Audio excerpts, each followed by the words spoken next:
can never go wrong with a lip gloss break. Moisturize that situation right up. Love NYX Beauty a lot.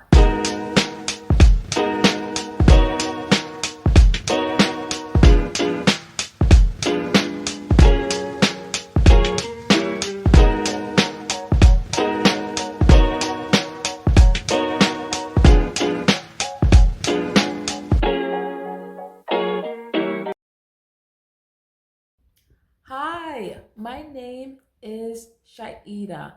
I am a Black conservative content creator and writer, and this is my podcast where I discuss relevant issues surrounding people, society, culture, and politics. And today I'm going to be following a series that I've created called Fostered Stories. Foster Stories is my way of sharing my journey as a child through the foster care system here in the United States. By sharing my story, I am hoping to be creating awareness and being able to inspire people and motivate them to learn about issues that are happening in the foster care system near you. All right, so today's video, it's gonna be a little bit different today. I'm gonna be discussing about the top things that I think young adults who are aging out of the foster care system, this is gonna be strictly for the adults that are going out of the system, because these are things that I wished I had knew when I first aged out of the system. I aged out at 21 out of the state of Maryland foster care system. Yes, so in several states, you are allowed to stay in the foster care system up to age 21. In other states, it might be 18 and so on. So there are particular agendas and criterias that need to be met in order for a kid to stay in a system within a certain period of time. All right. But before I get started, I want to start with the scripture of the day. And in the scripture, you can find that in Matthew 5. And it says here in verse 3, "Blessed are the poor in spirit, for theirs is the kingdom of heaven." I just love the Beatitudes so much. Every time I'm ever feeling down or I'm going through something very heavy in my life, I always look towards the Beatitudes because it just encompasses so much of what I am feeling and so much what I have to look forward to. Okay, let's get started on those tips.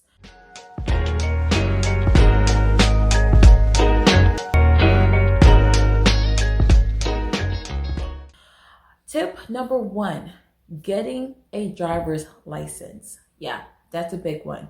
I don't know about a lot of the young adults who age out of the foster care system and what their journey was like getting a driver's license, but I'm going to share mine. When I was aging out of the system, I only had my permits at the time.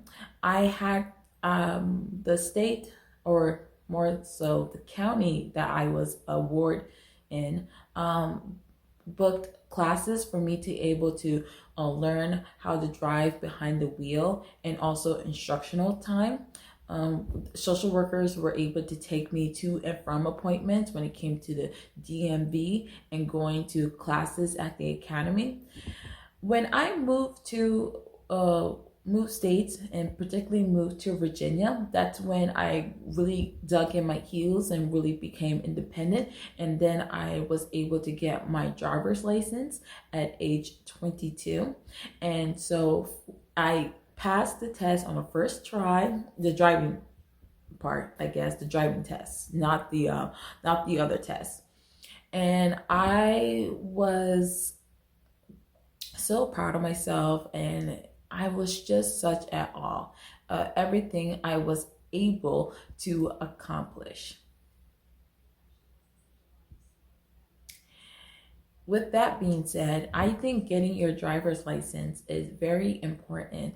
Try to getting some state identification issue is also very important because uh, a lot of jobs really require you to have a lot of state ID or some sort of identification on you. And a driver's license is also sometimes, depending on the industry and depending on the job, um, require you to have a driver's license of some sort. All right, so that's my little tidbit right there. We're going over to tip number 2. All right, and that is college or trade school. Do not go into trade school or college if you feel like you are not ready. And I think this needed to be said when I was going, when I first graduated high school. Not first, but when I graduated high school and was now exploring other opportunities, I went straight from graduation into college. Just literally walked off the stage, grabbed my diploma, which really like the folder they give you, and you get your diploma afterwards, like in the mail or something. And I headed right straight off to college that summer. And for a lot of kids who grew up in stability, for a lot of young adults, they're able to have that stability to transition well. Me, myself, I didn't really have that stability. A lot of my life for the next 4 years beyond the age of 18, beyond high school, were very much question mark, if that makes sense. There, there were a lot of unknowns. I went to college with the idea that in 4 years, I would have a college degree. Uh, Not knowing what my life will look like then. And I think that going into that mindset is just very isolating because there are a lot of people who do not understand, who are around you, who do not understand the path that you have been made to walk. And even though they sympathize and they can offer you resources, there's never truly um, unless they have walked in your shoes, they're never going to truly understand where you are coming from. So I say go to college, go to trade school on your own time. If you want to take that gap year or a semester long break and just explore opportunities, maybe get a job. And that's another tip that I'm going to share later on. Get a job and just learn how to become independent. And then when you feel emotionally, situationally, and more importantly, mentally ready to go to college, then you can start looking at opportunities to go to college. And certain states offer free tuition waivers to students that age out of the foster care system. There are certain criteria that needs to be meet, and each state is individually run when it comes to the tuition waiver exemption. So you want to look into the state where you grew up in the foster care system and be able to check out what benefits you might be offered. Tip number 3, get a job. When I was a ward in the state of Maryland, when I was 18 and becoming a transitional youth and aging out of the system, I did not get a job until I was well into my 20s. And if I could go back in time, I probably would have told younger Chaida to go get a job. And do not be so reliant on some of the instruments that the states might offer you uh, to help you make you cozy, because it's putting you in that taker's mentality, and you do not know how to get a worth ethic, and you don't know the value of a dollar, and you don't know the meaning of having independence until you have that first job and you're starting to pay your own bills, and now you got and now you got all these responsibilities. You got to make your managers happy. You got to be able to go to work on time. You have to be able to pay your bills, and more importantly, try to pay them on time. And that's why I like the idea of moving in different states, because it forced me out of that safety net that wasn't really much a safety net, and pushed me towards taking on risk and taking on challenges, and allowing me to grow the independence that I needed to have in order to become a successful adult in my life, and more importantly, a productive member of society. So yeah, get a job. Don't be so reliant.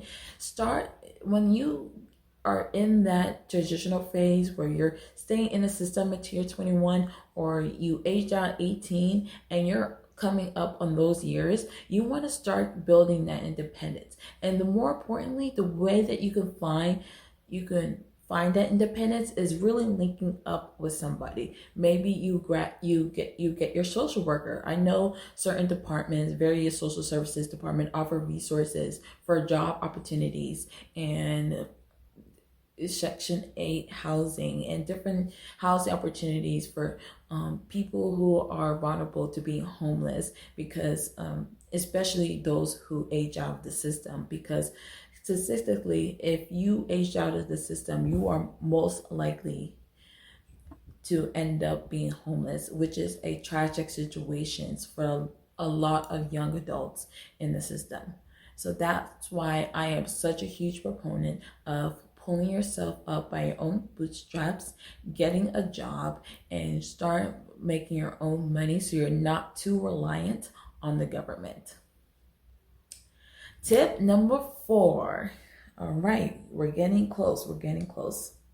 This one is a very personal one, and it's something that I do not take lightly, and that is cut off toxic relationships, whether that be family, school wise, co-workers. Just cut off any toxic relationships that are going on in your life, or be sure to create boundaries with those people. I know I would not be where I am. I would not be the woman that you are watching today if I did not take the appropriate measurements in instilling boundaries in my life with people who just breed off toxicity wherever they go. And you don't have to cut off people for the rest of your life, but you need to create a time and a place where you are separated from those individuals who keep breeding toxic energy towards your way. And that's a really huge one. And if you could do that, then I promise you, you can soar.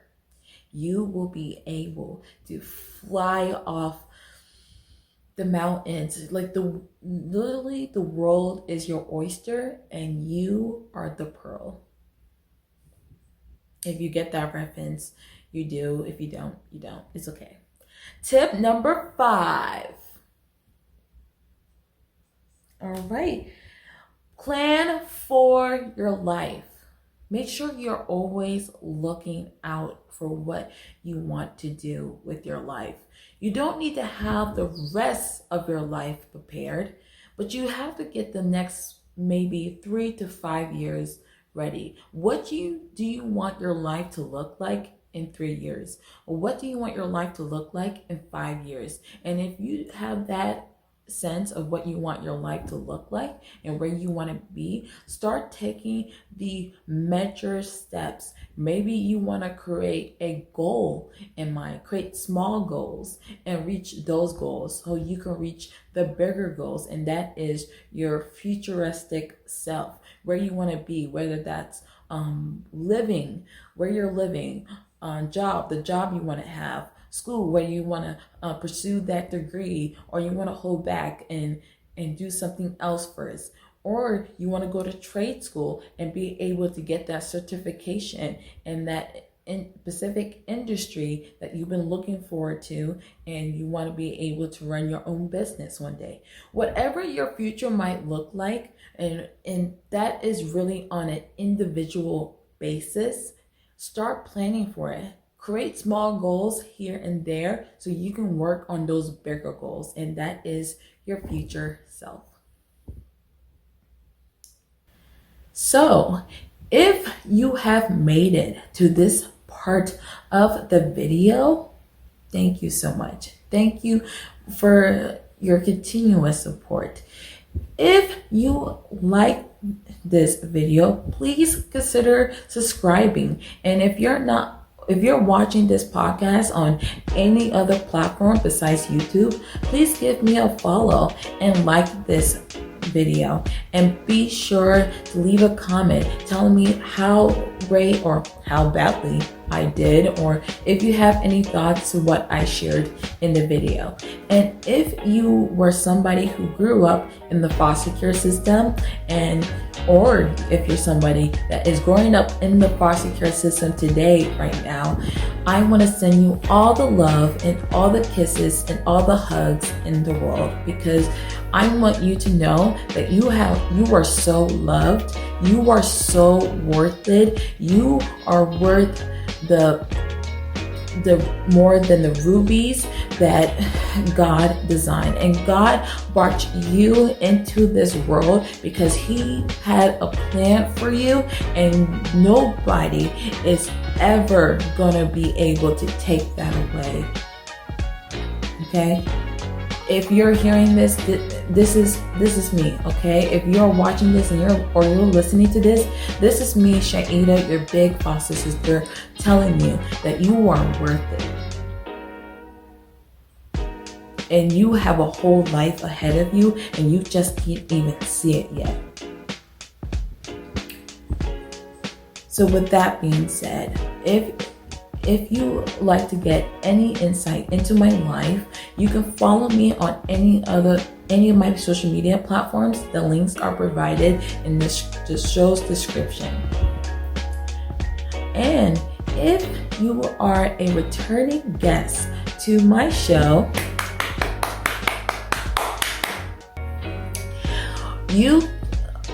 thank you so much for your continuous support.